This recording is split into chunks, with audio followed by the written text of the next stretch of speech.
Hi everyone, Mint Morris here. Welcome to my next lesson in my series on frequently asked questions in my private lessons. If you're interested in booking a private lesson or checking out the monthly membership courses and transcriptions I offer, or would just like to check out the playlist with all of these lessons in it, please see the description below.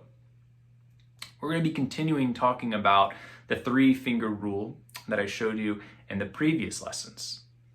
In this one though, I want to focus on how we can use it to shape, phrase, and better fill out our melodies and solos.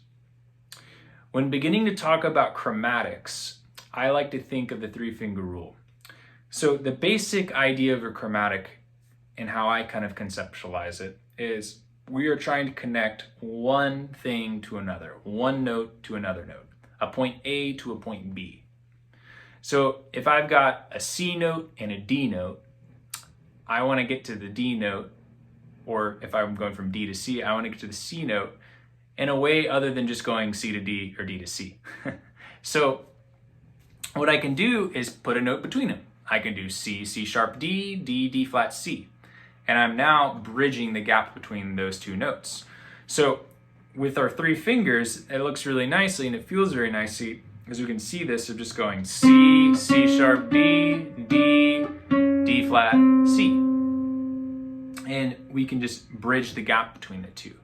And that is really how I see chromatic playing, just bridging the gap between 2 notes. And if those notes are further apart, so maybe for instance, we have a D down to a B flat, we can just keep the motion going. And the same thing up. And I'm following kind of the suggestion I said of use the finger that's leading in the direction you're going to maneuver down. So, right, I'm using my first finger to reposition myself within these three frets, and then I'm using my 3rd finger to reposition myself in these group of 3 frets. So let's do this on all of me. We're just going to work through the first half in this video, trying to employ simply some 3-note groupings with the chromatics. Now, what I like to think of too, since knowing the melody and being familiar with it and comfortable in knowing where the points of emphasis are, where the notes are that we hang on, right? The important notes that are brought out in the melody, those are the notes that we want to travel up or down to using chromatics. So let's try this. Our first part of the melody we've got on the C chord, then to the E, then to the A, D minor. Okay, so let's just start with that for a moment.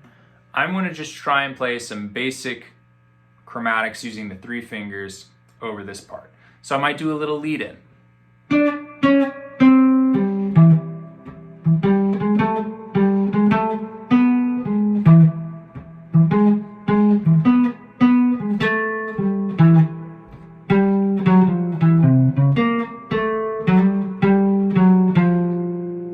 Okay, so let's take a look at what I did there.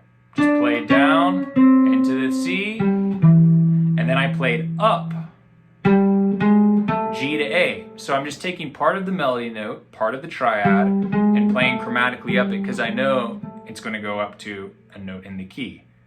Then I went down to E and just ripped off the arpeggio and chord, and then down to A, I connected G to E by playing G, G flat, F, E, and slid down. Played the rest of the melody, and then connected G down to F. So that's how I'm using it. Let's try another one, maybe a little more complicated.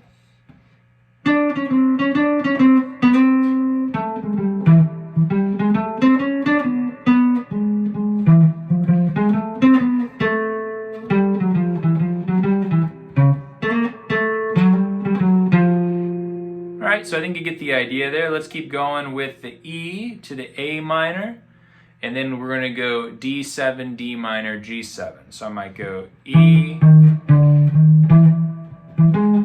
A minor, D7,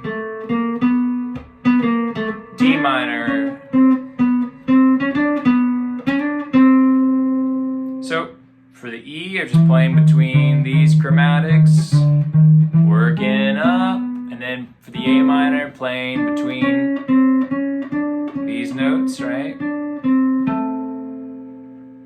For the A minor chord, and then down for the D7, between the B and A, the D minor, between the D and C, then for the G7, between the D and B, and then resolving. So, again, a little more complicated maybe.